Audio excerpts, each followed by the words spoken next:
Hello and thanks for joining us here on France 24 for France in Focus. I'm Tom Burgess-Watson. Coming up in the programme, tackling the jihadist threat, the Interior Minister unveils plans to stop French citizens from getting involved in violent extremism overseas. And gearing up for European elections as the far-right National Front launches its campaign, the party of Marine Le Pen is once again eyeing strong gains.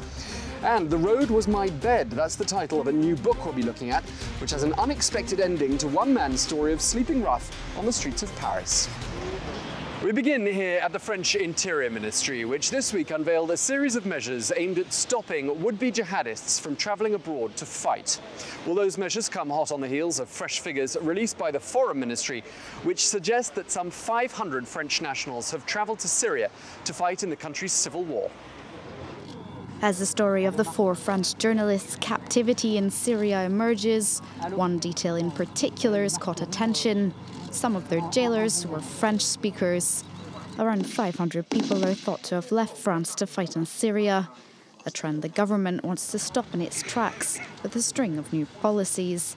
Parents are asked to report suspicions to a hotline, which will send officials to assess the situation.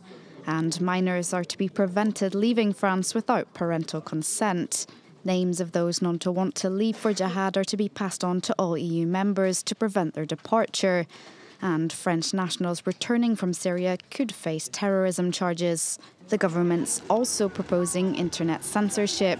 We want to start a European Union-wide action to engage with the big internet operators so that monstrous and barbaric images are no longer broadcast, so we can fight this digital propaganda.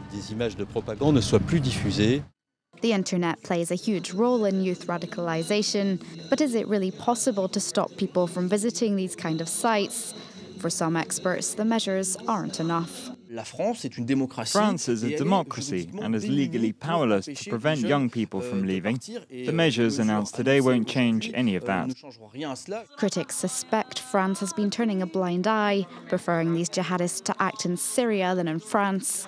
What's more, they're supporting the rebels and fighting Bashar al-Assad's regime, technically taking the same position as Paris. The dust has hardly even had the chance to settle from last month's municipal elections, and the political establishment here in France is already gearing up for next month's European elections, where the far-right National Front is once again eyeing strong gains.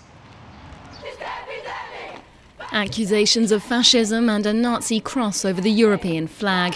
Even the Femen protests outside the National Front's headquarters couldn't wipe the smile off Marine Le Pen's face.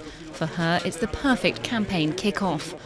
According to recent opinion polls, her party, the French National Front, is riding high in the run-up to the European elections, especially in France's eastern constituency. The far-right party could get up to 26% of the votes here. That's 2 points ahead of the centre-right UMP. Meanwhile, the Socialist Party is continuing its steady downward slide, with just 15% of people planning to vote for them. This comes after disappointing results in the municipal elections. National Front representatives are confident. They say the vote will propel them to the forefront of the French political scene.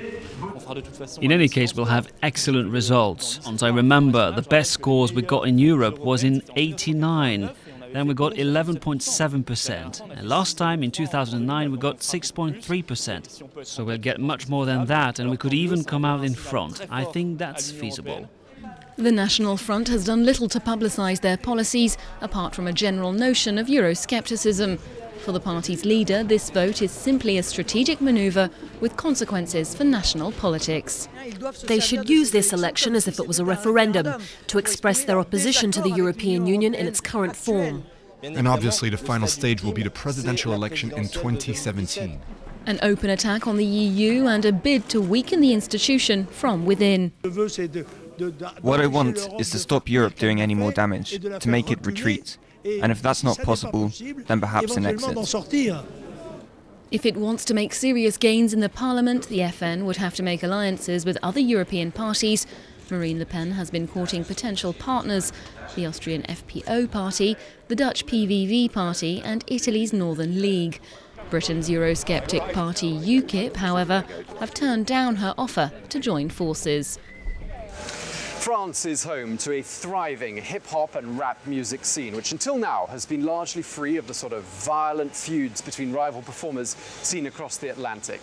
But after months of trading verbal insults, the hostilities between the artists known as Booba and Rof took a violent turn at this clothing store just behind me. More rappers fight than rappers delight. A showdown between Booba and Rof, two of France's most famous rap artists.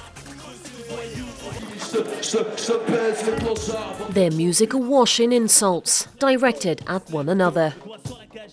But on Monday, their rivalry took a tragic turn, when Rof and 10 or so other men barged into this Paris boutique, which sells Booba's clothing brand. The group allegedly assaulted the 19-year-old sales assistant, who fell into a coma for several hours. These young guys turned up in hoodies, they were armed, they held up the store and beat up the shop assistant. When they were finished, his head was covered in blood. Rof admits to throwing the first punch and is currently being investigated. But both men have been convicted of assault in the past. The war between the two has been ongoing for years, and they've resorted to name-calling on social media sites such as Twitter. Rap music comes from the streets. There's a lot of verbal aggression which transcends the real physical aggression. Here we're seeing the opposite. Instead of channeling that aggression into a rap song, they're engaging in the physical violence themselves. Despite the bust-up, the situation in France is far from that of the US, where several rap rivalries have met a bloody end. But just last year, another well-known French rapper, Le Fouine, was the victim of attempted murder. And we end with the unusual story of a homeless man on the streets of the French capital and his story of his 8-year struggle to survive on the Champs-Élysées. Without giving too much away, a book has just been published, and it explains that his dreams of a better life eventually come true. Conscientious and committed, the caretaker of this building gets down to his daily chores.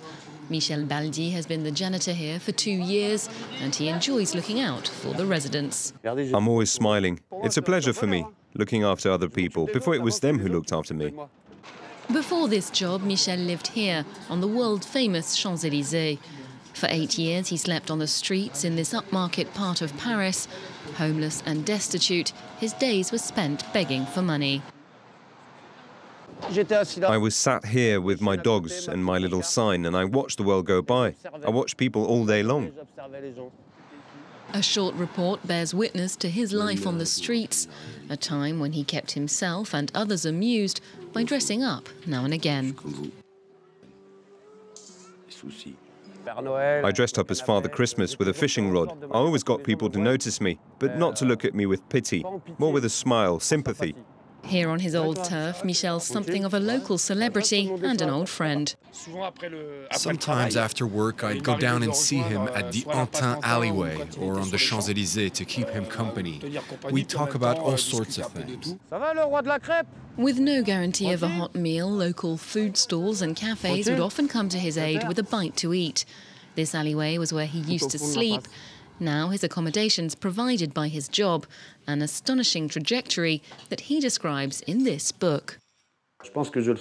I think I'm a good example because getting back on your feet after 8 years on the streets, it's hard.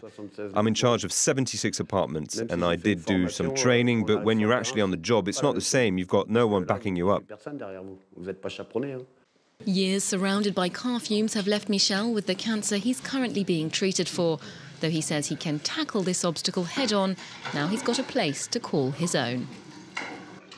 And we leave you here on the Champs-Élysées for this edition of France in Focus. Thanks for watching, and do stay tuned to France 24.